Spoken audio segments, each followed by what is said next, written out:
الرحيم والعصر إن الإنسان لفي خسر إلا الذين آمنوا وعملوا الصالحات وتواصوا بالحق وتواصوا بالصبر صدق الله العظيم। কি বলেন, খুব বড় সূরা, কোরআনে কারীমের সর্বকনিষ্ঠ ছোট্ট একটি সূরা। বিপুল সংখ্যক মুফাসসিরিনে কেরাম এই সূরাটিকে মক্কি সূরা হিসেবে তারা গণ্য করেছেন। সূরাটির বৈশিষ্ট্য হচ্ছে কয়েকটি শব্দের মধ্যে আল্লাহ পাক এর অর্থ এবং ব্যাখ্যা এত বেশি, কয়েকটি শব্দের মধ্যে এই সূরাটি আল্লাহ নাজিল করেছেন, কিন্তু এর অর্থ আর ব্যাখ্যা এত বেশি যা দিয়ে একটা বিশাল গ্রন্থ রচনা হতে পারে। আমার তো মনে হয় যে সূরা ওয়াল আসর এটা যেন একটা ঝিনুকের মধ্যে আল্লাহ পাক আটলান্টিক মহাসাগর, প্রশান্ত মহাসাগর, সবগুলি মহাসাগর একটা ঝিনুকের মধ্যে আল্লাহ পুরি দিয়েছেন। মানুষের সাফল্য এবং কল্যাণ, তার ধ্বংস এবং সর্বনাশের পথ কোথায় তা এ কোরআন বলে দিয়েছে। সফলতা কিসে আসবে, ধ্বংস কিসে আসবে, এ কথা আল্লাহ কোরআনে বলে দিয়েছে। আমি আজকে এই সূরা বেছে নিলাম এই কারণে, আমরা চলছি ধ্বংসের দিকে। কোন দিকে যাচ্ছি বলেন না, কোন দিকে? আমার তো মনে হয় হেমিলেনের সেই বংশীবাদক যেন বাঁশি বাজিয়ে চলছে, আর গোটা জাতি তার পেছনে সমুদ্রে ডুবে মরার জন্য অগ্রসর হচ্ছে। বন্ধুগণ, আমি বলতে চাচ্ছি যে আজ আমরা সফলতা এবং ব্যর্থতা কিসে, লাভ আর ক্ষতি কিসে, এটা বুঝতে পারছি না বলেই গোটা জাতির এই দুর্দিনে সূরা ওয়াল আসর এইটাই আমাদের আলোচনা করা উচিত বলে আমি মনে করি। এর মধ্যেই আল্লাহ পাক আমাদের লাভ, আমাদের ক্ষতি, আমাদের সাফল্য, আমাদের ব্যর্থতা এর মানদণ্ড নির্ণয় করে দিতে পারেন কে? কথা বোঝেন নাই? তাহলে বলেন না, কে দিতে পারেন? সেই আল্লাহ রাব্বুল আলামিন, তিনি কোরআনকে দিয়েছেন, এই সূরা তিনি নাজিল করেছেন। ইমাম শাফিঈ রাহমাতুল্লাহ আলাইহি বলেছেন, লোকেরা যদি এই ছোট্ট সূরাটি উপরে চিন্তা ভাবনা করে তাহলে একটা মানুষের জন্য এই সূরাটাই তার হেদায়েতের জন্য যথেষ্ট হয়ে যেতে পারে, আর কিচ্ছু লাগে না। এই ছোট্ট সূরাটি একটা মানুষের সম্পূর্ণ হেদায়েত হওয়ার জন্য যথেষ্ট। আল্লাহ রাব্বুল আলামিন শুরু করছেন এভাবে, ওয়াল আসরি ইন্নাল ইনসানা লাফি খুসর। ওয়াল আসরি, আসরের আগে একটা অ আছে। আরবি গ্রামার অনুযায়ী এই অটা হচ্ছে ওয়াও কাসমিয়া, এটা হচ্ছে শপথ। আল্লাহ কসম করছেন। আপনারা খুব চিন্তা ভাবনা করেন, মাথা ঠান্ডা করে, কান এবং দিল, মন, মগজ সব এদিকে আপনারা গভীর মনোনিবেশ সহকারে যদি শোনেন তাহলে বুঝতে পারবেন আল্লাহ পাক শপথ করতেছেন, কসম করতেছেন। এটা কি সোজা ব্যাপার না বিরাট ব্যাপার? আমরাও তো কসম করি। কখন করি? কথাটাকে নিশ্চিত করার জন্য, দৃঢ়ভাবে বিশ্বাস করার জন্য বলি, আল্লাহর দোহাই, আল্লাহর কসম, এই বলে আমরা আমাদের কথাকে উপস্থাপন করি, অধিকতর বিশ্বাস করাবার জন্য। আল্লাহ পাক কসম করতেছেন, তবে আল্লাহর কসম আর আমাদের কসম এক না। আমরা কসম করি সবচাইতে যিনি বড়, মহানত্ব, বিরাটত্ব, শ্রেষ্ঠত্বের উপরে ভিত্তি করে আমরা কসম করি, যেহেতু আল্লাহর চাইতে মহান, বড়, শ্রেষ্ঠ আর কেউ নাই। এই জন্যে আল্লাহর চাইতে বড় কেউ নাই বলে আমাদের জীবনের শ্রেষ্ঠ স্লোগান, মুসলমানের জীবনে শ্রেষ্ঠ স্লোগান নারে তাকবীর। আসতে কইলেন কেন?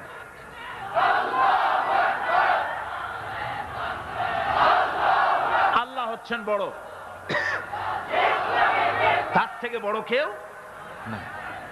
আমি চিন্তা করি মাঝে মধ্যে, কিছু মনে নেবেন না, আমি মাঝে মধ্যে চিন্তা করি যে সমস্ত রাজনৈতিক দলের লোকেরা মুসলমান, আর রাজনৈতিক মতপার্থক্য থাকতেই পারে, যে কোনো দল করতেই পারে, কিন্তু এমন রাজনৈতিক দল আমি কেন করব মুসলমান হয়ে যেই রাজনৈতিক দলের মিছিলে আর মিটিং এ আল্লাহু আকবার স্লোগান দেওয়া যাবে না। কারণ হচ্ছে আমি যখন দুনিয়া এসেছিলাম, আপনি যখন দুনিয়া এসেছিলেন, আপনার আমার কানে কি শোনানো হয়েছে কন্ত? আজান শোনানো হয়েছে। দুনিয়ায় এসে আমি প্রথম কি শুনেছি? আল্লাহু আকবার, এটাই শুনেছি।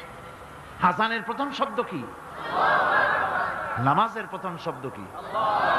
ইকামতের প্রথম শব্দ কি? জানাজা, জীবনের শেষ নামাজ, এটার প্রথম শব্দ কি?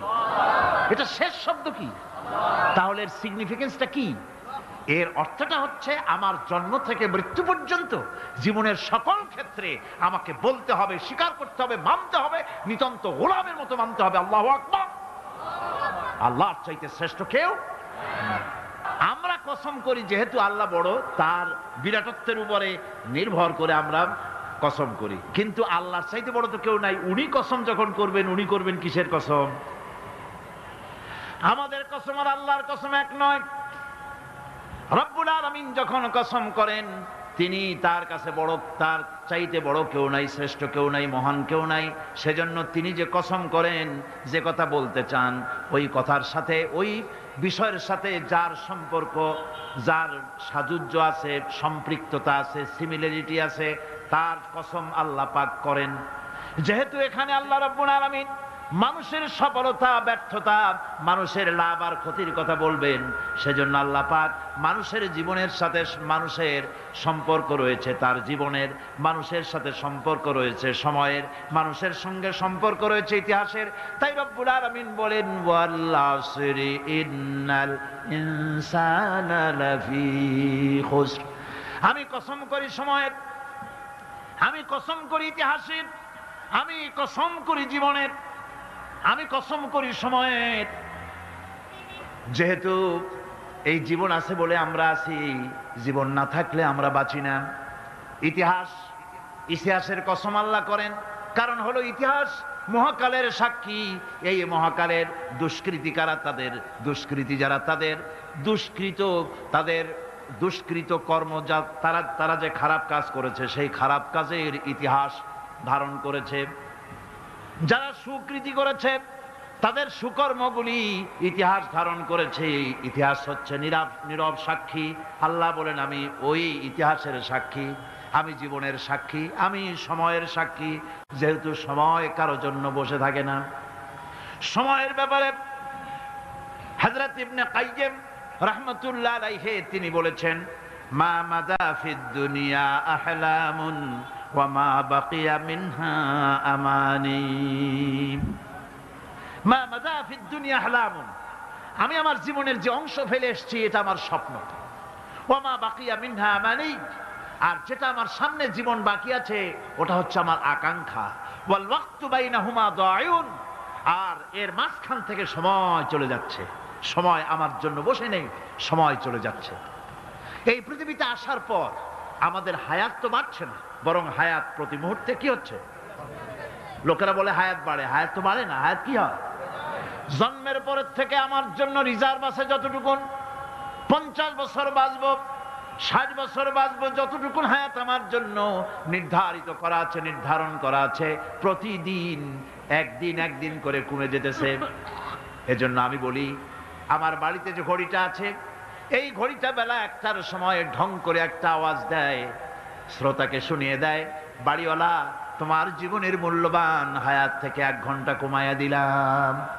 2টার সময় 2টা ঘন্টা লাগায় শোনায় দিল, বান্দারে তোমার জীবনের মূল্যবান সময় থেকে 2টি ঘন্টা কমে গেল। এমনি করে দিন গেল, মাস গেল, বছর গেল, আমাদের হুঁশ হলো না। সময় চলে গেল তাস খেলে খেলে, সময় চলে গেল আমাদের খেলাধুলা করে, শয়তানি বদমাশি করে। সময় কতটুকুন পেলাম? কিয়ামতের দিন, বিচারের দিনটা যেটা হবে, আল্লাহ রাব্বুল আলামিন বলেন বিচারের দিনটাই লম্বা হবে 50 আলফা সানা মিম্মা তাউদ্দুন। বিচারের দিনটা লম্বা হবে কত বছর? 50,000 বছর। কত বছর? দুনিয়ায় যেভাবে তুমি হিসাব করো, দুনিয়ার গণনা অনুযায়ী হাসরের বিচারের দিনটা হবে 50,000 বছরের মতো লম্বা। এক কিতাবে দেখেছি, তিনি লিখেছেন হিসাব করে কিয়ামতের ওই দিনটার হিসাবে 50,000 বছর একটা দিন লম্বা, ওই হিসাবে পৃথিবীতে যারা 60 বছর বাঁচলো সে যেন আখেরাতে 2 মিনিট দুনিয়ায় বাঁচলো। চিন্তা করেছে? মাত্র 2 মিনিট। 60 বছর যারা হায়াত পেল 2 মিনিট বাঁচলো। এই 2 মিনিটের জন্য কত হাঙ্গামা, কত মারধর, কত সন্ত্রাস, ক্ষমতার জন্য লড়াই, ফ্যান করেঙ্গে ত্যান করেঙ্গে, লাঠি কে আন্দার মুগুর ভরেঙ্গে, শক্তির ঠেলায় অস্থির। আমার বন্ধুগণ, সময় চলে যাচ্ছে, স্রোতের মতো করে কারো জন্য সময় অপেক্ষা করতেছে না। আমাদের মৃত্যু প্রতি মুহূর্তে কাছে চলে আসতেছে। এই জন্য শায়ের বলেছেন, আগাহ আপনি মৌত সে কোই বশর নেহি, আগাহ আপনি মৌত সে কোই বশর নেহি, সামা সো বরস কে হ্যাঁ পল কি খবর নেহি। মৃত্যু সম্পর্কে আমাদের কারো জানা নাই, যে কোনো মুহূর্তে মৃত্যু আমাদের কাছে এসে যেতে পারে, মৃত্যু সম্পর্কে কিছুই জানা নাই। অথচ প্রতি মুহূর্তে আমরা মৃত্যুর দিকে এগিয়ে চলছি। মাল সামান 100 বছর কি ধরে খাবো তাও জমা করে রেখেছি, কিন্তু এক মুহূর্তের খবর নাই। মাহফিলে এসেছি, বাড়ি যেতে পারবো নিশ্চয়তা নাই। আছে? বলেন আছে? আপনি বাড়ি যাও ভালো, বসেছেন, দাঁড়াতে পারবেন এই নিশ্চয়তা আছে? নাই।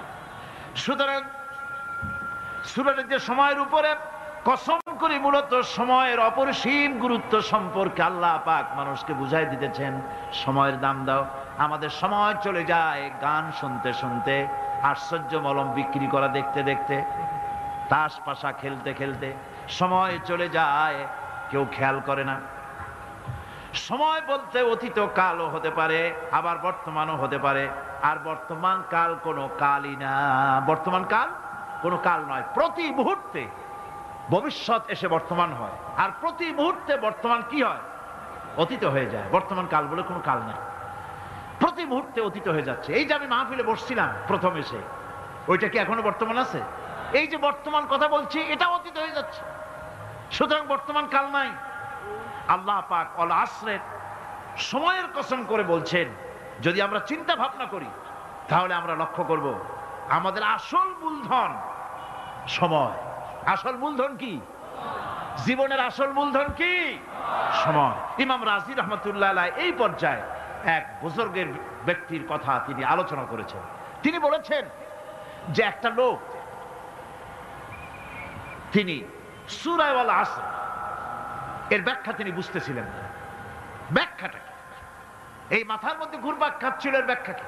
একবার তিনি বাজারে ঢুকলেন, তারপরে তিনি শুনতে পেলেন বাজারের এক প্রান্ত থেকে একজন চিল্লায় বলতেছে, সেই ব্যক্তির উপরে রহম করো যার পুঁজি গলে যায়, সেই ব্যক্তির উপরে রহম করো যার পুঁজি গলে যায়। উনি চিন্তা করলেন পুঁজি এবার গলে কেমনে? উনি দৌড়ে গেলেন, যায় দেখেন যে যে ব্যাটা চিল্লাচ্ছে সে হচ্ছে বরফ বিক্রেতা। কি বিক্রেতা? বরফ। বরফ, আইস। এখন এই বরফ বিক্রেতা সে চিল্লায় বলতেছে, সেই ব্যক্তির পরে রহম করো যার পুঁজি কি গলে যায়। সূর্যের তাপ বাড়তেছে আর বরফ গলে যাচ্ছে। সে বুঝাতে চাচ্ছে যে আমার এই বরফটা জমাট থাকা অবস্থায় তোমরা কেউ কেনো, যেহেতু আমার পুঁজি তো এর মধ্যে আমি ইনভেস্ট করেছি। এটা যদি পানি হয়ে যায় তো পানি তো কেউ কিনবে না, এটা তো যেখানে সেখানে পাওয়া যায়। বরফ পাওয়া যায় না বলেই তো আমি বরফ কিনে আনছি। তোমরা আমার প্রতি দয়া করো, তাড়াতাড়ি করে বরফটা কিনে নিয়ে যাও। ইমাম রাজি রহমতুল্লাহ আলাইহি বলেন, বুজুর্গ ব্যক্তি চিৎকার মেরে বললেন, আল্লাহু আকবার, আমি কিন্তু এই বরফ বিক্রেতার ঘোষণার মধ্য দিয়ে সূরা আল আসরের তাফসীর আমি বুঝে ফেলেছি। তার মানে হলো বরফ বিক্রেতা যেভাবে বলতেছে সেই ব্যক্তির উপরে রহম করো যার পুঁজি গলে যায়, আমারও তো একটা পুঁজি আছে, ওই পুঁজির নাম হায়াত। প্রতি মুহূর্তে আমার পুঁজি তো গলে যেতেছে, আমার পুঁজি তো গলে যায়, প্রতি মুহূর্তে কমে যেতেছে।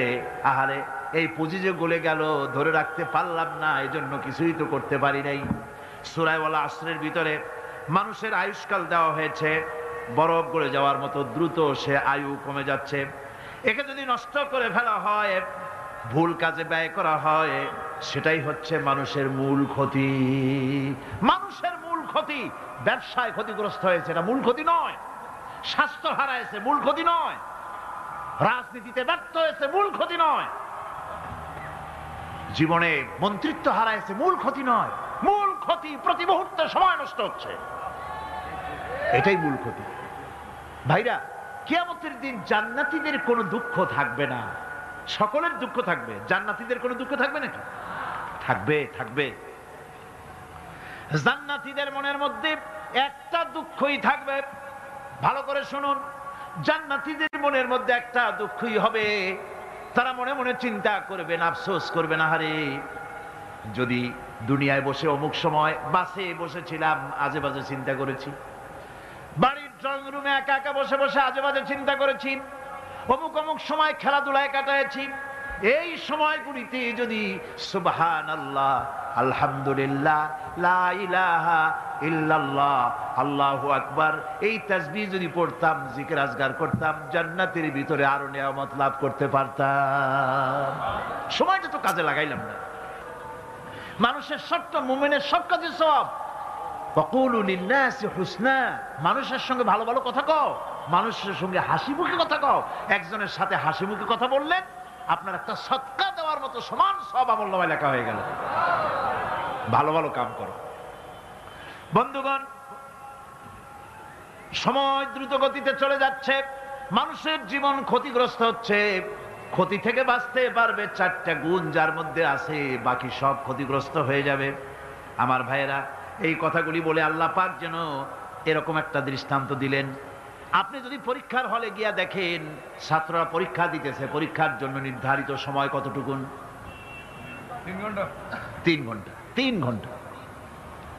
আপনি গিয়ে দেখলেন কোন একজন পরীক্ষার্থী পরীক্ষা দিতে গিয়ে আর একদিকে তাকায় আছে, আকাশের তারা গুনতেছে, অথবা সে গল্প করতেছে, অথবা পরীক্ষা বাদ দিয়ে আজে বাজে কিছু লিখতেছে।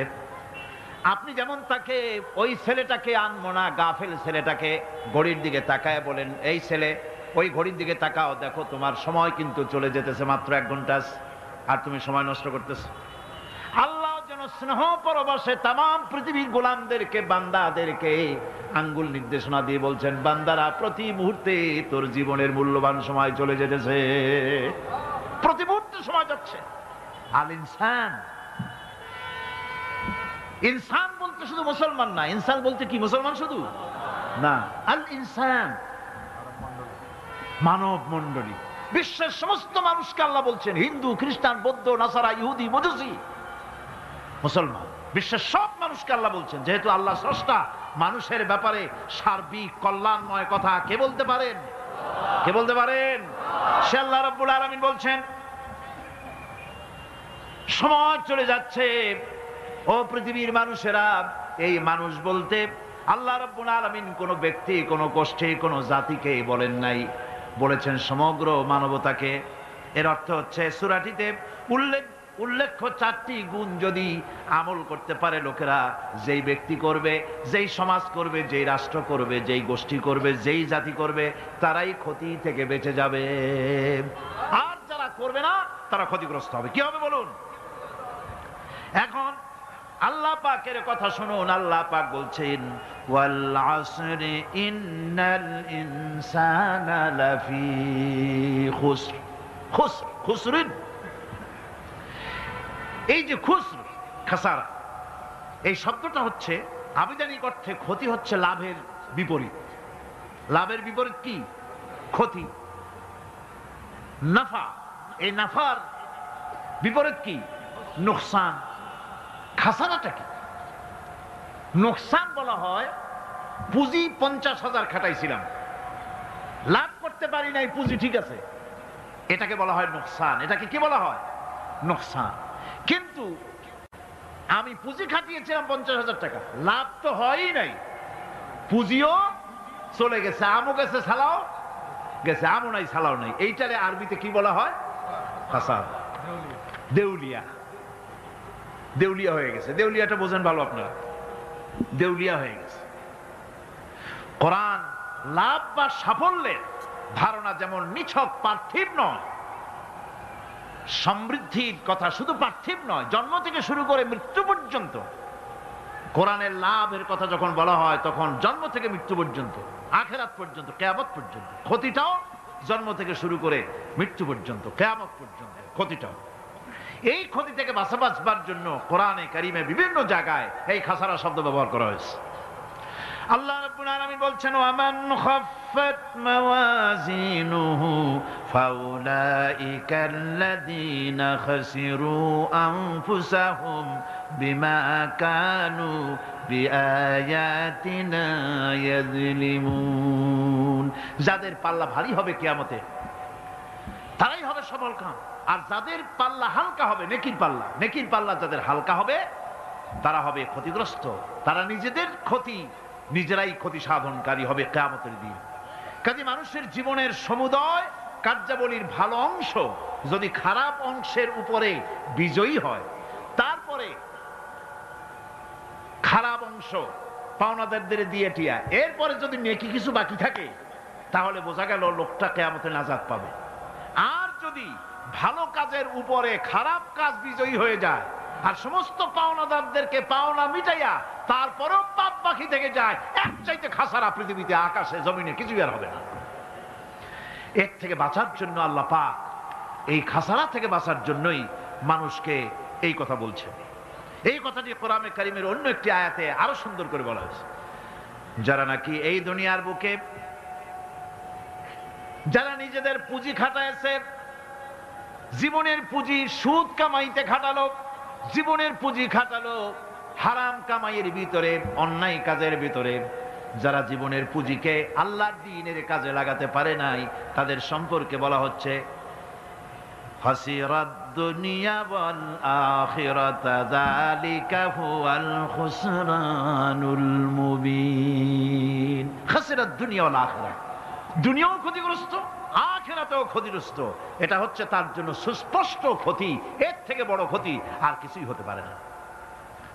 আল্লাহ পাক কোরআনে কারীমে অন্যত্র বলেছেন, ওয়ানুনাজ্জিলু মিনাল কুরআনি মা হুয়া শিফাউন ওয়া রাহমাতুন লিল মুমিনিন ওয়া লা ইয়াজিদু যালিমিনা ইল্লা খাসারা। আমি এই কোরআন অবতরণের পরিক্রমায় এমন সব বিষয় অবতীর্ণ করেছি যা মুমিনদের জন্য নিরাময় এবং তাদের জন্য রহমত, আর জালিমদের জন্য ক্ষতি ছাড়া আর কিছুই বৃদ্ধি পায় না। জালিমদের জন্য ক্ষতি বৃদ্ধি পায়, আর যারা মুমিন তাদের জন্য এর মধ্যে নিরাময় আছে, এর মধ্যে রহমত আছে। অর্থাৎ যারা এই কোরআনকে যারা নিজেদের আইনের কিতাব হিসেবে গ্রহণ করেছে, কোরআনকে তাবিজের কিতাব হিসাবে নয়, ধর্মীয় কিতাব হিসাবে নয়, কোরআন সংবিধান। কোরআন কি? কোরআনকে যারা সংবিধান হিসাবে মেনে নিয়েছে, কোরআনকে যারা সংবিধান হিসাবে গ্রহণ করলো, ব্যক্তি, পরিবার, সমাজ, রাষ্ট্রে তাদের যাবতীয় মানসিক, বুদ্ধিবৃত্তিক, নৈতিক, তামাদ্দুনিক রোগের নিরাময় হবে, এর দ্বারা শান্তি হবে।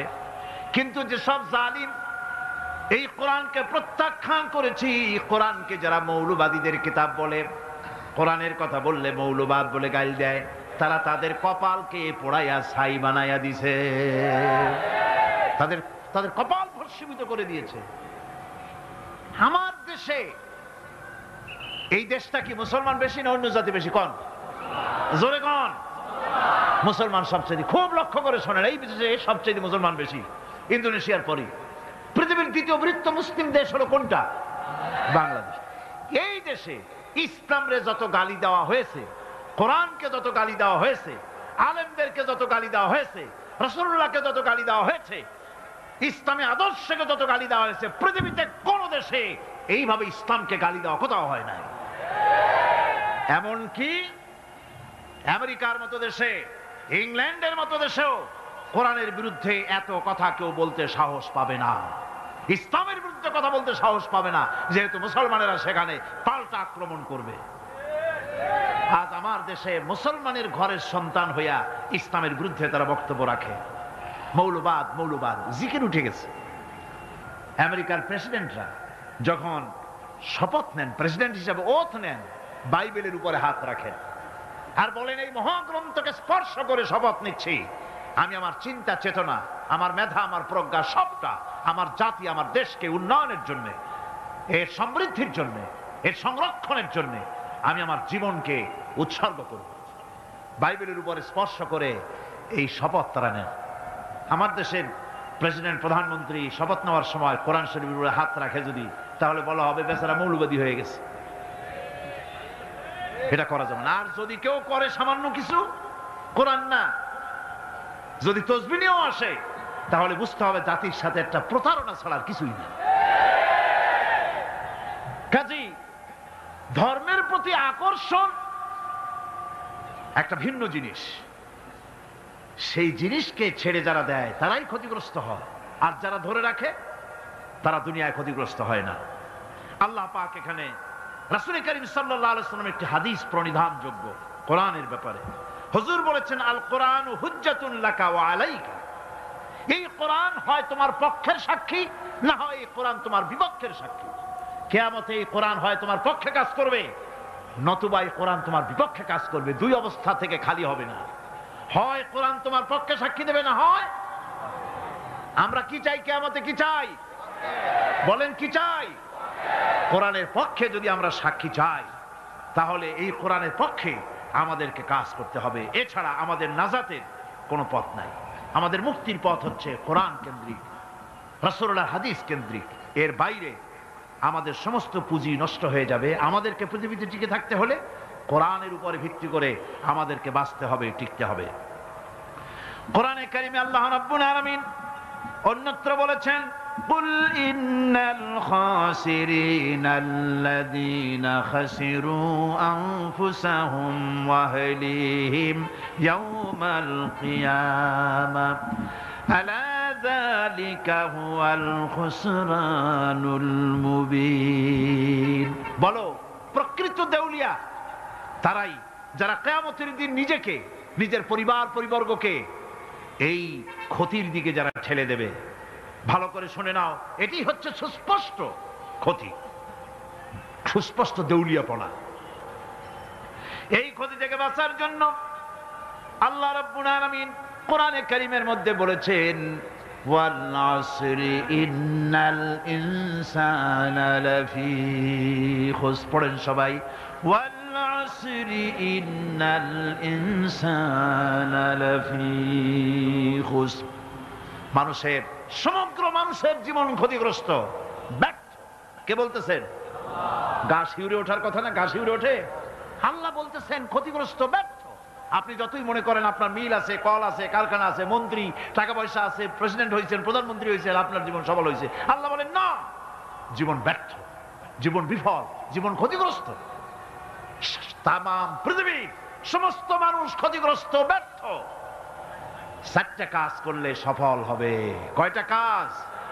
জোরে বলেন, কয়টা কাজ? ইল্লাল্লাযীনা আমানু ওয়া আমিলুস সালিহাতি ওয়া তাওয়াসাউ বিল হাক্কি ওয়া তাওয়াসাউ বিস সাবর। 4টা কাজ করলে জীবন হবে সফল। এই ব্যর্থতা থেকে, এই ক্ষতি থেকে যদি বাঁচতে চাই কিনা? কারা কারা চাই? দেখাই তো হাত। কারা কারা চাই? ক্ষতির হাত থেকে বাঁচতে চাই কারা? আলহামদুলিল্লাহ, হাত নামান। ক্ষতির হাত থেকে যারা বাঁচতে চান, আল্লাহ রাব্বুল আলামিন তাদের জন্য ফর্মুলা পেশ করেছেন, ইল্লাল্লাযীনা আমানু ওয়া আমিলুস সালিহাতি ওয়া তাওয়াসাউ বিল হাক্কি ওয়া তাওয়াসাউ বিস সাবর। আল্লাহ পাক বলেন 4টি কাজ করলে জীবন সফল হয়ে যাবে। কয়টা কাজ? 4টা কাজ করলে জীবনটা সফল হয়ে যাবে। 1 নম্বরে ঈমান। 1 নম্বরে কি? ঈমান। এটাই হচ্ছে ফাউন্ডেশন। ক্ষতি থেকে বাঁচার জন্য প্রথম যে গুণটি, সেটির নাম হচ্ছে ঈমান। ইসলামে ঈমানের স্থান সর্বপ্রথম, তারপরে হচ্ছে ইসলাম। ঈমান আগে, তারপরে কি? ইসলাম। ইসলাম হচ্ছে বীজ, ঈমান হচ্ছে বীজ, আর ইসলাম হচ্ছে চারা, গাছ। এটা হচ্ছে ভিত্তি। এই ভিত্তিকে সর্বপ্রথম মজবুত করতে হবে, ঈমানের ভিত্তি। ইমানের ভিত্তি দুনিয়ায় ইমানের আহ্বান জানাবার জন্যই আল্লাহ রাব্বুল আলামিন সমস্ত নবী এবং রাসূলদেরকে পৃথিবীতে পাঠিয়েছেন ইমানের আহ্বানের জন্য। দুনিয়ার সমস্ত নবীদের দাওয়াত ছিল ইমানের দাওয়াত। কিসের দাওয়াত? এই ইমানের দাবিটা আসছে, দাওয়াতটা এসেছে আল্লাহর কাছ থেকে। কার কাছ থেকে? দেখুন, পৃথিবীর ভিতরে কোন নবীদের কথার সাথে আরেকজন নবীর কথার কোনো বৈপরীত্য হয় নাই। সমস্ত নবীদের কথা একরকম ছিল। কয় রকম? একজন নবীর সঙ্গে তার বক্তব্যের সাথে আরেকজন নবীর বক্তব্যের কোনো গুণগত মৌলিক কোনো পার্থক্য ঘটে নাই, অসঙ্গতি হয় নাই। কারণ নবীরা আম্বিয়া আলাইহিমুস সালাম নিজেরা বানিয়ে কথা রচনা করে তারা মানুষের সামনে পেশ করে নাই। সমস্ত নবীদের কাছে যত দাওয়াত এসেছে একটা অফিস থেকে এসেছে। সে অফিসটা হচ্ছে কার? আল্লাহ রাব্বুল আলামিনের। তাই দুনিয়ার সমস্ত পয়গম্বরদের দাওয়াত ছিল না ইলাহা ইল্লাল্লাহ, লা ইলাহা ইল্লাল্লাহ, লা ইলাহা, লা ইলাহা ইল্লাল্লাহু মুহাম্মাদুর রাসূলুল্লাহ। এটাই ছিল সমস্ত নবীদের দাওয়াত। কোরআনে কারীম তার ধারক এবং বাহক সম্পর্কে বলে যে তিনি যে দাওয়াত দিয়েছেন সে দাওয়াতটা হলো ঈমানের দাওয়াত। আমাদের নবী তিনি এসে যে দাওয়াত দিয়েছেন সে দাওয়াতটা কিসের? কোরআনে কারীম বলছি, রব্বানা ইন্নানা সামি'না মুনাদিয়ান ইউনাদি লিল ঈমান। হে আমাদের রব, নিশ্চয়ই আমরা এমন একজন আহ্বায়কের আহ্বান শুনেছি যিনি আমাদেরকে ঈমানের দাওয়াত দিয়েছেন। এমন কোন পয়গম্বর নাই দুনিয়ায় যিনি ঈমানের দাওয়াত দেন নাই। সকলেই ঈমানের দাওয়াত মানুষের সামনে, বিশ্ববাসীর সামনে পেশ করেছেন। কোরআনে হাকিম স্পষ্ট একটা সীমারেখা দুনিয়ার মানুষের সামনে পেশ করে পৃথিবীর মানুষগুলিকে দুটি শ্রেণীতে বিভক্ত করে দিয়েছে। একটি হচ্ছে ঈমান পোষণকারী, আরেকটি হচ্ছে অবিশ্বাসী। একটা ঈমান পোষণকারী আর একটা অবিশ্বাসী। ঈমান পোষণকারীরা সত্যশ্রয়ী, তারা হচ্ছে জ্ঞান এবং নূরের সম্পদে সমৃদ্ধ। আর দ্বিতীয় দলটি হচ্ছে কাফের, জালিম, মূর্খ। তারা হেদায়েতের রাস্তা তাদের জন্য অবরুদ্ধ। কোরআনে কারীম এই দুইটি দল সম্পর্কে উল্লেখ করতেছেন, মাসালুল ফারিকাইনি কাল আ'মা ওয়াল আসাম্মি ওয়াল বাসীরি ওয়াস সামিম হাল ইয়াস্তাবিয়ানি মাসালান আফালা। কোরআন শরীফ বলছে, হাল ইয়াস্তাবিয়ানি মাসালান আফালা তাযাক্কারুন। দুইটি শ্রেণীতে আল্লাহ পাক ভাগ করে দিয়েছেন। একটা শ্রেণী হচ্ছে অন্ধ, বোবা, বধির। আরেকটি যারা শুনতে পায়, চোখে দেখতে পায়। এই দুটি কখনো এক নয়, সমান নয়। এ দুটির রাস্তা আলাদা। কাফেরের রাস্তা আর ইমানদারদের রাস্তা সম্পূর্ণ ভিন্ন। আল্লাহ রাব্বুল আলামিন ঈমান এবং কুফরের পার্থক্য বলে দেওয়ার জন্য গোটা মানব জাতির মধ্যে স্পষ্ট করে বলেছেন, লা ইকরাহা ফিদ-দীন ক্বাদ তাবায়্যানার রুশদু মিনাল গাই। দ্বীনের ব্যাপারে জোর জবরদস্তি নেই। এখানে হেদায়েতের পথ এবং গোমরাহি, হেদায়েতকে গোমরাহির পথ থেকে সম্পূর্ণ আলাদা করে দেওয়া হয়েছে। লা ইকরাহা ফিদ-দীন, দ্বীনের ব্যাপারে কোনো জোর জবরদস্তি নেই। যারা ধর্মনিরপেক্ষবাদী তারা এই আয়াতটাকে নিজেদের মতবাদকে প্রতিষ্ঠার লক্ষ্যে অনেক সময় কাজে লাগায়। দুটি আয়াতকে তারা বেশি ব্যবহার করে। একটা হচ্ছে লাকুম দীনুকুম ওলিয়া দিন। আর একটা হচ্ছে লা ইকরাহা ফিদ্দিন। এই দুইটি আয়াতকে ধর্ম নিরপেক্ষবাদীরা ব্যবহার করে। এই দুটির কোনটি তাদের আদর্শকে বোঝাবার লক্ষ্যে ব্যবহারের কোনো সুযোগ নাই। লা ইকরাহা ফিদ্দিন, ধর্মের ব্যাপারে কোনো বাড়াবাড়ি নাই, জোর জবরদস্তি নাই। এ কথা বলা হয়েছে এই কারণে যে কোন বিধর্মীকে, অমুসলিমকে ভয় দেখিয়ে, লোভ দেখিয়ে অথবা কোন ক্রমে কোন প্রকার চাপ সৃষ্টি করে তাকে মুসলমান বানানো যাবে না।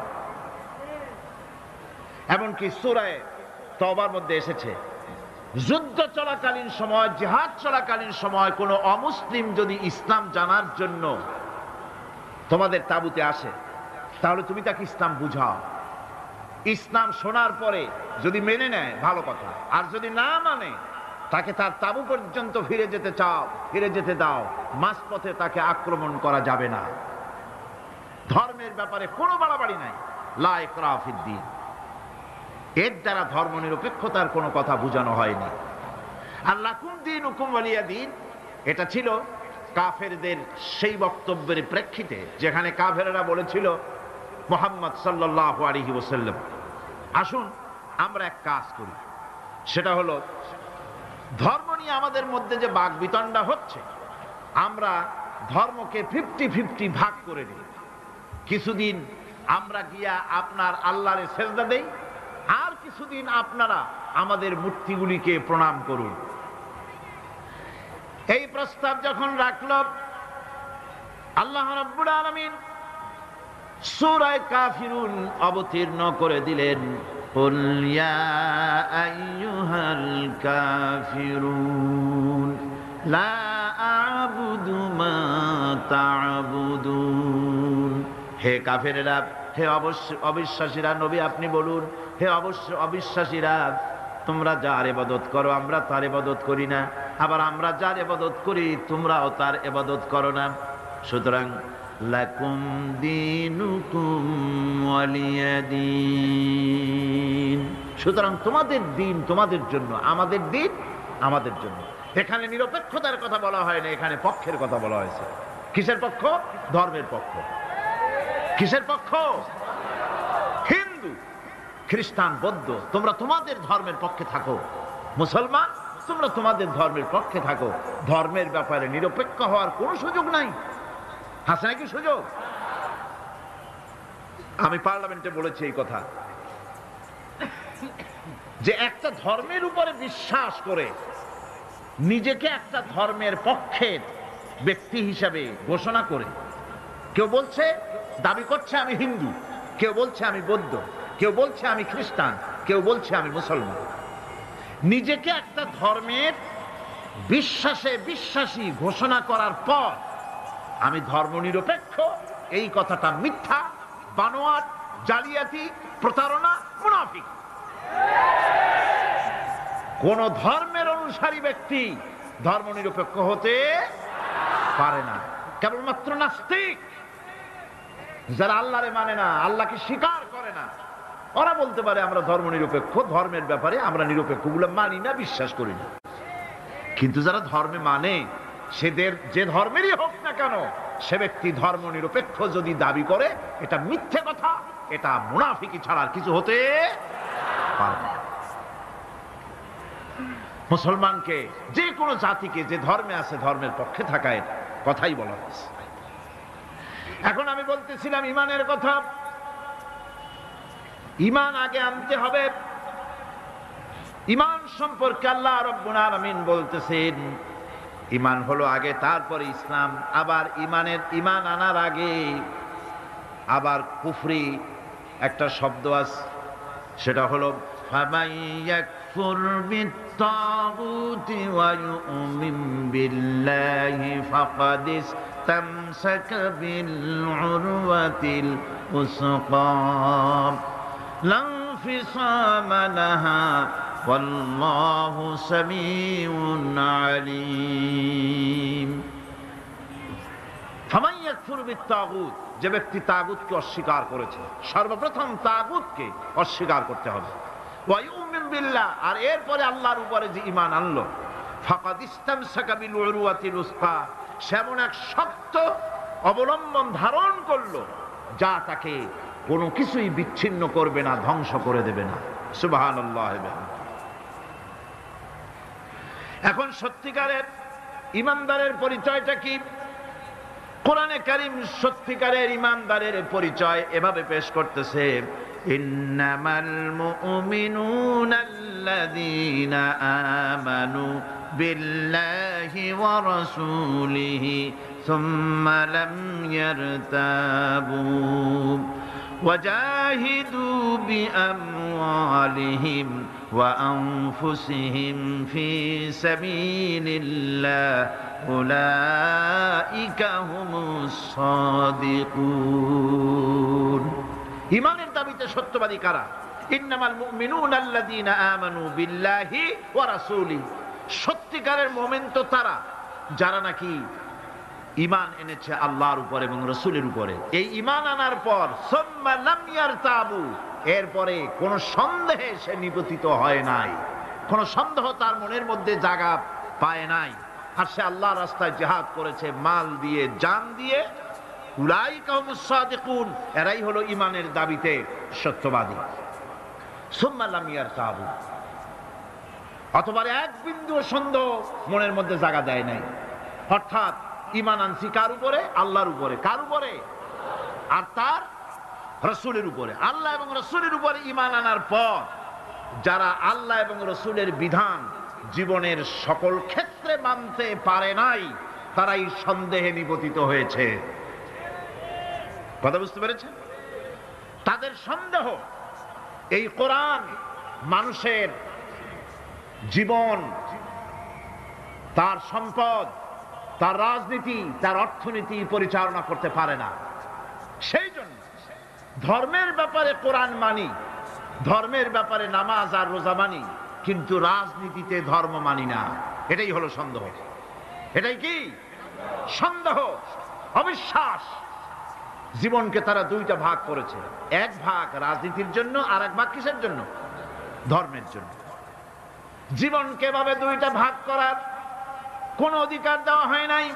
যারাই মুখে উচ্চারণ করেছে লা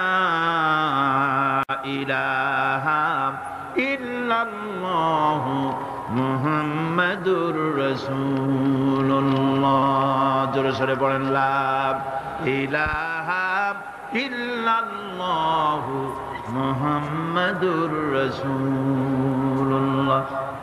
যারা জীবনকে, যারা নাকি ঈমান এনেছে, কালেমা বিশ্বাস করেছে, আল্লাহ এবং রাসূলের প্রতি ঈমান এনেছে, জীবনকে দুইটা ভাগ করার কোনো অধিকার নাই। যার কথা মতো নামাজ পড়ব, তার কথা মতোই রাজনীতি করব। যার কথা মতো হজ করব, যাকাত দিব, তার কথা মতো পার্লামেন্ট চালাবো। যার কথা মতো হজ করব, যাকাত দিব, সেজদা দিব, তার কথা মতোই বঙ্গভবন আর সেক্রেটারিয়েট চালাবো। যাকে মানি, যে আল্লাহরে সেজদা করি সারা জীবন, যে রাসূলকে মানি আমার নেতা হিসেবে, রাসূল হিসেবে, সে আল্লাহ এবং রাসূলের হুকুম অনুযায়ী আমার কোর্ট কাছারি, আদালত, শিক্ষাঙ্গন চালাবো। এটা যদি চালাই তবে আমি মুমিন, আর যদি না চালাই, সন্দেহে যদি নিপতিত হয়ে যায় যে কোরআন থাকবে মসজিদে, আমার পার্লামেন্টে কোরআন ঢুকতে পারবে না। কোরআন পার্লামেন্ট শুরু হওয়ার সময় একবার তেলাওয়াত হবে, কিন্তু তা আমল করা হবে না। অনুষ্ঠানগুলি শুরু হবে কোরআন দিয়ে, কিন্তু তা আমল করা হবে না। কোরআন তেলাওয়াত করে ব্যবসা প্রতিষ্ঠান উদ্বোধন করা হচ্ছে, কিন্তু সুদের টাকা দিয়ে ব্যবসা প্রতিষ্ঠান বানানো হলো। বিবাহ পড়ানো হচ্ছে কোরআনের আয়াত দিয়ে, কিন্তু যৌতুক গ্রহণ করা হারাম, সেই যৌতুক দিয়ে বিয়ে উদ্বোধন করা হলো। এমনি সকল ক্ষেত্রে নাফরমানি করে যে ঈমানের দাবি করলো, এই ঈমান ঈমান নয়, এর নাম মুনাফিকি। এখন এই কথাটা মনে রাখতে হবে যে ঈমান এমন এক বিষয় যা আবার মৌখিক দাবি করলেই হয় না। কেউ যদি পড়ে লা ইলাহা ইল্লাল্লাহ, মুসলমান কি হয়ে গেল? বলেন আপনি, ফতোয়া দেন হয়ে গেল? খেরাত নে গর কে বি দিয়া লা ইলাহা इल्लल्लाह तो क्या हासिल, दिलो निगाह मुसलमान नहीं तो कुछ भी नहीं। खिरत ने अगर कह भी दिया ला इलाहा इल्लल्लाह, मुखे আসলো আর স্বতঃস্ফূর্তভাবে বলে ফেললো লা ইলাহা ইল্লাল্লাহ, তো क्या हासिल, এতে কিছু এর দ্বারা কোনো উপকার হলো না। দিলো নিগাহ মুসলমান হি তো কুছ ভি নেহি, অর্থাৎ তার মন তার মস্তিষ্ক লা ইলাহাকে বিশ্বাস করলো না, আমল করলো না, এই কালেমা পড়ার কোনো দাম নাই। এবার আল্লাহর ভাষায় শুনুন, আল্লাহ রাব্বুল আলামিন বলেন وَمِنَ النَّاسِ مَن يَقُولُ آمَنَّا بِاللَّهِ وَبِالْيَوْمِ الْآخِرِ وَمَا هُمْ بِمُؤْمِنِينَ। আল্লাহ রাব্বুল আলামিন বলছেন, লোকেদের মধ্যে এমন অনেক লোক আছে যারা মুখে বলে আল্লাহর উপর ঈমান এনেছি, পরকালকে বিশ্বাস করেছি। আল্লাহ বলেন ওমা হুম বিমুমিনিন, এরা মুমিন না। আল্লাহ কি বলছেন খুব লক্ষ্য করেন। একদিকে মুসলমান হইতে হলে বিশ্বাস করতে হবে কি আল্লাহর পরকাল, রাসূলের উপর ঈমান, এগুলি করতে হবে। একটা লোক ঘোষণা করলো যে আমি আল্লাহ এবং পরকালকে বিশ্বাস করি, এরপরে আল্লাহ পাক বলছেন ওমা হুম বিমুমিনিন, এরা মুমিন না, কারণ এই কথাগুলি তার মুখের মনের কথা না। সে ব্যক্তি, এরকম ব্যক্তি এ মাহফিলও থাকতে পারে, যদি থাকে আল্লাহ রাব্বুল আলামিন তাকে হেদায়েত নসিব করে দিন, আমরা বলি আমিন। সে লোকটিকে আমি আলোচনা করলে আপনি নিজেই বুঝতে পারবেন, যা ভুল তার কাছে ধরা পড়বে। আয়নার সামনে দাঁড়ালে পরে আয়না সব বলে দেয়, ঠিক কি না?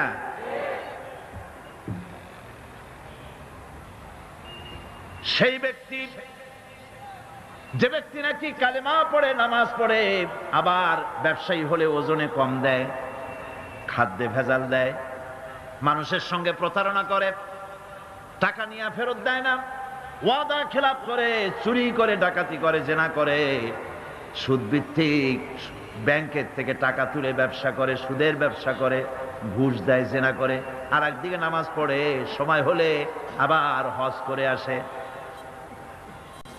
এই ধরনের মানুষগুলি ইহরামের কাপড় পরে,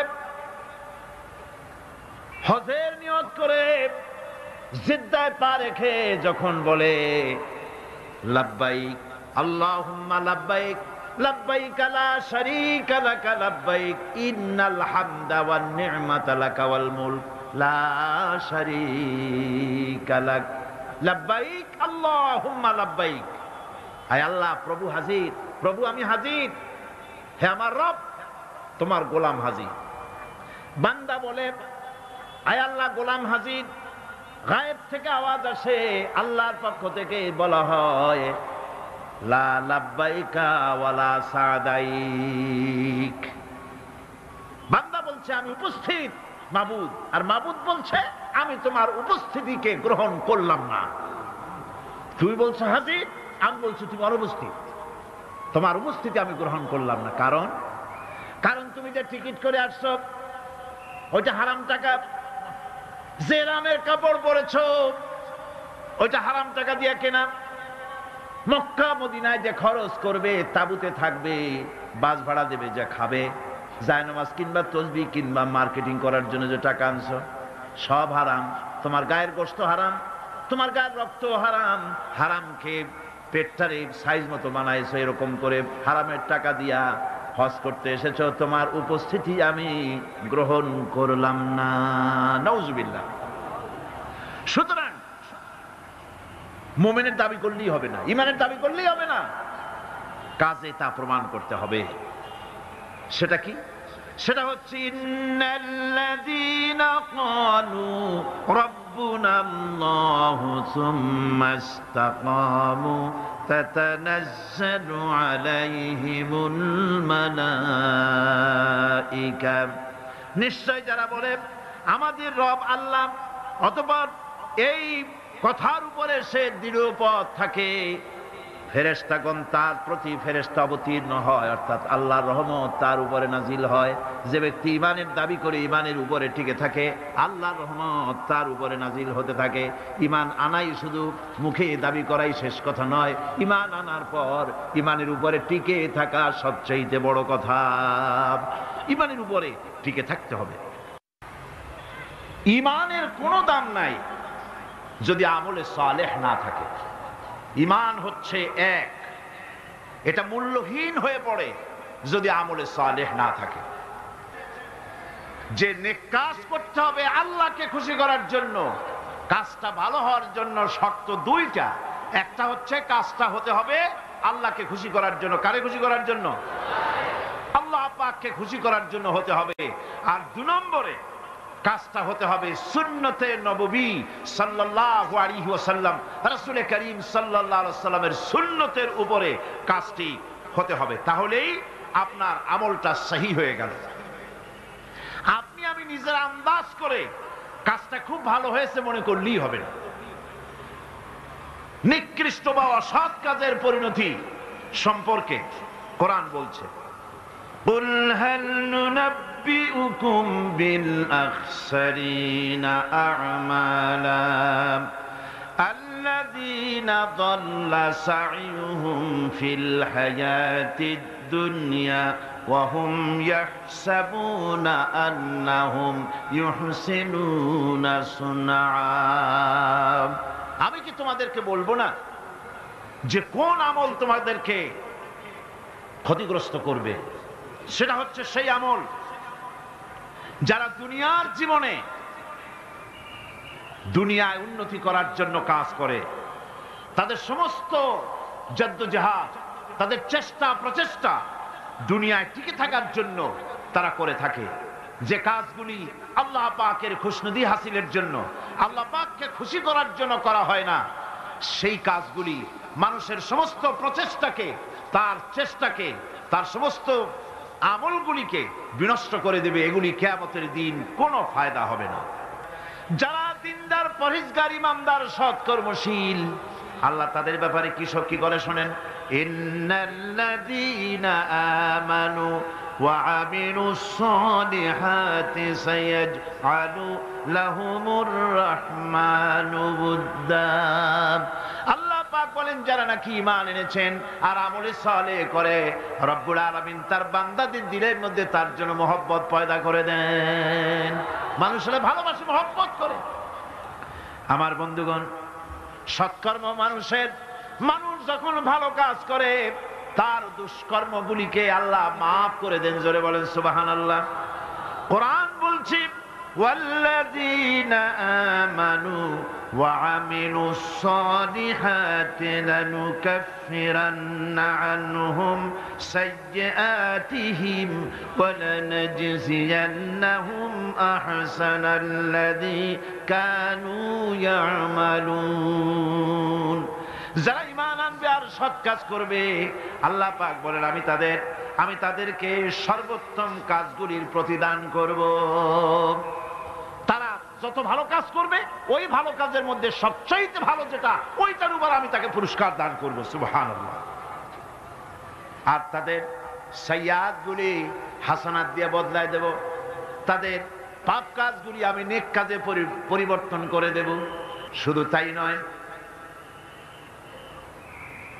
শয়তানের ওয়াসওয়াসায় পড়ে বান্দা যখন একটা গুনাহ করে, আল্লাহ বলে দিয়েছেন একটা গুনাহ লিখবি। আদম আলাইহিস সালামকে আল্লাহ পাক যখন দুনিয়ায় পাঠিয়ে দিলেন, হযরত হাওয়া যখন দুনিয়া আসলেন, আর শয়তানের বুজুর্গি সব শেষ হয়ে গেল। শয়তানে বলল, আল্লাহ আমার সব ইবাদত নষ্ট হইল আদমের জন্য। আমি তোমার কাছে ফরিয়াদ জানাই, তুমি 7টা জাহান্নাম বানাইছো, এই জাহান্নাম আরো বানাও।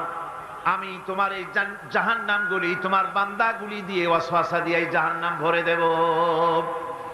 যে আদমের জন্য আমার সমস্ত ইবাদত পণ্ড হলো, সেই আদম সন্তান সব আমি জাহান্নামে পাঠাবো। আল্লাহ রাব্বুল আলামিন বললেন, এই কোরআন শরীফের ভিতরে আছে, আল্লাহ পাক বলেছেন, ও আমার ফেরেশতারা, শয়তান কি বলল শুনেছো? আমার বান্দা যখন শয়তানের ওয়াসওয়াসায় পড়ে একটা গুনার নিয়ত করবে, গুনাহ করার নিয়ত করবে, গুনাহটা করে নাই, পাপ লিখবা না।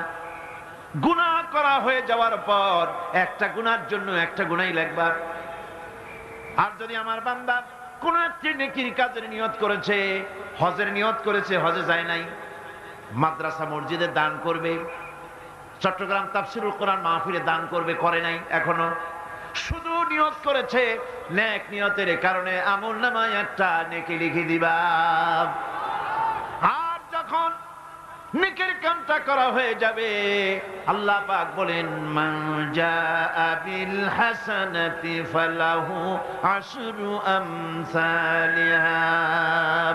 নেকের কাজটা যখন করা হয়ে যাবে, আমার বান্দার আমলনামায় একটা নেকের পরিবর্তে 10টা গ্রেস মার্ক লাগাইয়া 10 গুণ বাড়াইয়া দিবা। সুবহানাল্লাহ। আমি বান্দা, আল্লাহ পাক বলেন বান্দার কোন আমলের উপরে আমি জুলম করি না। বান্দা যদি যে সব কাজ করবে, সমস্ত নেক কাজের জন্য আমি তাকে সওয়াব দান করব। শুধু তাই না, সৎকর্মশীল ব্যক্তিদের রুজিতে আমি বরকত দিয়ে দিব। সুবহানাল্লাহ কোন। ভালো কাজ যারা করবে তাদের রুজিতে আল্লাহ পাক কি করবেন? فالذين آمنوا وعملوا الصالحات لهم مغفرة ورزق كريم। যারা ঈমান আনবে এবং ভালো কাজ করবে, আমি তাদেরকে উত্তম রিজক দান করব। শুধু তাই নয়, আমলে সালিহ যারা করবে, সৎকর্মশীল লোকদের, তাদের জন্য রয়েছে আমার কাছে ক্ষমা, মাগফিরাত। وَإِنِّي لَغَفَّارٌ لِمَنْ تَابَ وَآمَنَ وَعَمِلَ صَالِحًا ثُمَّ اهْتَدَى। নিঃসন্দেহে আমি ক্ষমাশীল ওই সব বান্দাদের জন্য যারা সৎ কাজ করে, আমলে সালেহ করে, নেক কাজ করে, আর গুনাহ থেকে তওবা করে, আর এই তওবার উপরে, হেদায়েতের উপরে টিকে থাকে। আমি তাদের গুনাহ কাশি আমি রব্বুল আলামিন মাফ করে দেই। গুনাহ খাতাকে ক্ষমা করে দেব। যারা ঈমান আনবে, আমলে সালেহ করবে, নেক কাজ করবে, তাদেরকে আল্লাহ পাক ক্ষমার ওয়াদা করেছেন। মানব গোষ্ঠীকে মহা ক্ষতি থেকে বাঁচাবার জন্য আল্লাহ পাক তৃতীয় যে পয়েন্টের কথা বলেছেন সেটা হচ্ছে হক। সেটা কি? হক শব্দটি হচ্ছে বাতিলের বিপরীত, মিথ্যার বিপরীত, অসত্যের বিপরীত। শব্দটি কি? হক। এর অর্থ হচ্ছে সঠিক, নির্ভুল, সত্য, ন্যায়, ইনসাফ ইত্যাদি এই কথার মধ্যে এসে যায়। এর মধ্যে আল্লাহর হক এবং বান্দার হক এসে যায়। হকের দাওয়াত অর্থ হচ্ছে ঈমানদারদের সমাজ এরকম হবে না যে বাতিল মাথা উঁচু করে দাঁড়াবে আর হকপন্থীরা মাথা নিচু করে তারপরে চলবে, নাহকের বিরুদ্ধে কথা বলবে না, চুপ করে থাকবে। এটা ঈমানদার যে সমাজে বাস করে সেই সমাজের চিত্র এরকম হতে পারে না। লূত আলাইহিস সালামের জামানায় যখন জমিনটাকে উল্টে দেওয়ার জন্য অর্ডার হলো, তখন ফেরেশতা বলছিল, আয় আল্লাহ, এই জমিনে তো একটা লোক আছে যে 30 বছর পর্যন্ত তোমার ইবাদত করেছে, সেই লোকটারে তো সরাবার ব্যাপারে তুমি কিছু বললা না। আল্লাহ রাব্বুল আলামিন বললেন, জমিনটা উল্টায়া ওর মাথায় আগে রাখো, ওরে শুদ্ধা জমিনটারে উল্টায় দাও। কারণ গোটা জাতি যখন আমার সঙ্গে নাফরমানি করছে, আমার নবীর সঙ্গে নাফরমানি করতেছে, তখন এরা কথা বলে নাই। এই লোক নিজের ইবাদত নিয়ে ব্যস্ত ছিল, নিজেকে জাহান্নাম থেকে বাঁচাবার চেষ্টা করেছে। গোটা জাতি জাহান্নামে যায় সেজন্য ভুরুক্ষেপ করে নাই। হক কথা বলতেই হবে। হক যে বলবে না, হক থেকে যে চুপ থাকবে, সে হচ্ছে শয়তানুন আখরাস, বোবা শয়তান। রাসূলুল্লাহ হাদিসে বলেছেন, হক থেকে যে চুপ থাকে সেটা কি শয়তান? বোবা শয়তান। এখন আপনাকে বিপদ মুসিবত থেকে বাঁচার জন্য হকের দাওয়াত দিতে হবে, তা না হলে আল্লাহ পাক ক্ষমা করবেন না। না হক যখন সমাজে চলতে থাকে, হকের আওয়াজকে, একজনকে হলেও হকের আওয়াজ বুলন্দ করতে হবে। কোরআনে কারিমে রব্বুল আলামিন বলেন, واتقوا فتنة لا تصيبن الذين ظلموا منكم خاصة। সতর্ক থাকো, বেঁচে থাকো ওই সব বিপদ থেকে, মুসিবত থেকে, যেই বিপদ শুধুমাত্র বিপদের কারণ যারা, ওদের জন্যই নাজিল হবে না, বরং যারা সহ্য করে তাদের উপরও বিপদ আসবে।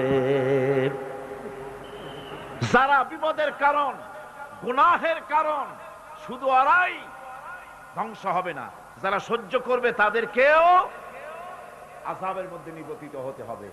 একটা দৃষ্টান্ত দিলে বুঝবেন। আপনার বাড়ির সামনে ড্রেনের ভিতরে বিড়াল মরে পড়েছে, কুকুর মরে পড়েছে, আপনি নাকে রুমাল দিয়ে যান, বাড়িওয়ালা ভালাইতেছে না, আপনিও ভালাবার চেষ্টা করতেছেন না। এখন এইটা পচে গলে দুর্গন্ধ হয়ে পরিবেশ নষ্ট করে দেবে। তখন এই মরা কুকুরটার দুর্গন্ধে শুধু বাড়িওয়ালাই অসুস্থ হবে না আশেপাশের লোকেরা অসুস্থ হবে? বলেন আপনারা, সবাই অসুস্থ হয়ে পড়বে। সুতরাং বাড়িওয়ালা যদি না ফালায়, আপনার দায়িত্বে আপনাকে ফেলতে হবে। অন্যায় যেখানে উঠবে সেখানেই তাকে নির্মূল করতে হবে। এটা হলো উম্মতে মুহাম্মাদীর দায়িত্ব। আল্লাহ পাক এর জন্য বলেছেন, ওয়ালতাকুম মিনকুম উম্মাতুন ইয়াদউনা ইলাল খায়র ইয়া'মুরুনা বিল মা'রুফ ওয়া ইয়ানহাউনা আনিল মুনকার ওয়া উলাইকা হুমুল মুফলিহুন। তোমাদের মধ্যে এমন কিছু লোক থাকা দরকার যারা মানুষকে কল্যাণের দিকে ডাকবে এবং অকল্যাণ থেকে মানুষকে ফিরাবে, কল্যাণের দিকে ডাকবে, হকের দিকে ডাকবে, নেক কাজের দিকে ডাকবে, মানুষকে ভালো কাজের দিকে ডাকবে। এরকম কিছু লোক তোমাদের মধ্যে হয়ে যাওয়া উচিত, তৈরি হওয়া উচিত, যারা হকের দাওয়াত নিয়ে তারা সমাজে বেরোবে। কারণ মুসলমানেরা হলো আমাদের সম্পর্কে আল্লাহ পাক বলেছেন, কুনতুম খায়রা উম্মাতিন উখরিজাত লিন-নাসি তা'মুরুনা বিল মা'রুফ ওয়া তানহাউনা আনিল মুনকার। তোমরা হচ্ছে শ্রেষ্ঠ জাতি। আমরা কি জাতি? আমরা যে শ্রেষ্ঠ জাতি সে কথা বলার মতো হিম্মত এখন আমাদের আর নাই, যার জন্য আপনারা আওয়াজ দিলেন যা শোনাই গেল। মুসলমানেরা কি জাতি? খায়রে উমাম, ইমামে আকওয়াম। পৃথিবীর ভিতরে সমস্ত জাতি সমূহের ভেতরে শ্রেষ্ঠ জাতি কারা? আরো জোরে বলুন। একথা কে বলেছেন? আল্লাহ পাক বলেছেন, তোমরা শ্রেষ্ঠ জাতি। তোমাদের দায়িত্ব হচ্ছে তা'মুরুনা বিল মা'রুফ ওয়া তানহাউনা আনিল মুনকার। তোমাদের দায়িত্ব হচ্ছে ভালো কাজের আদেশ করবে, অন্যায় কাজ থেকে মানুষদেরকে ফিরাবে। এটা হচ্ছে তোমাদের দায়িত্ব। এই দায়িত্ব যদি আমরা পালন করতাম তাহলে আমাদের সমাজের ভেতরে এই অন্যায় অসত্য টিকে থাকতে পারতো না। আমরা মানুষকে ভালো কাজের আদেশ দেই না। ভালো কাজের আদেশ দিতে হলে ক্ষমতায় থাকতে হয়। আদেশ আর অনুরোধ এই দুটো কি এক জিনিস? আদেশ আর অনুরোধ দুটো কি এক জিনিস? আদেশ দিতে গেলে আদেশের জায়গায় পৌঁছাতে হয়। আদেশের জায়গায় না গিয়ে কাউকে হুকুম দেওয়া যায় না, অনুরোধ জানাতে হয়। গভর্নমেন্টের কাছে বিনীতভাবে অনুরোধ জানাই, সিনেমার অশ্লীলতার জ্বালায় টিকতে পারি না, রমজান মুবারক এসেছে, এই অশ্লীল সিনেমার ছবি নামায় ফেলা হোক, বিনীতভাবে অনুরোধ জানাই। এটা হলো অনুরোধ। আর আল্লাহ বলছেন ইসলামের ব্যাপারটা অনুরোধের ব্যাপার নয়, এটা হচ্ছে আদেশের ব্যাপার। ক্ষমতায় এমন লোক পাঠাতে হবে যে রমজান মাস এলে পরে অর্ডার দেবে, সিনেমার সমস্ত ছবি আর গান বন্ধ করে দাও। হোটেলের কোনো দরজা খোলা থাকতে পারবে না, কোন খাবারের দোকান মুসলমানদের খোলা থাকতে পারবে না। এটা হচ্ছে অর্ডারের কাজ। তা'মুরুনা বিল মা'রুফ, আমর, হুকুম, অর্ডার।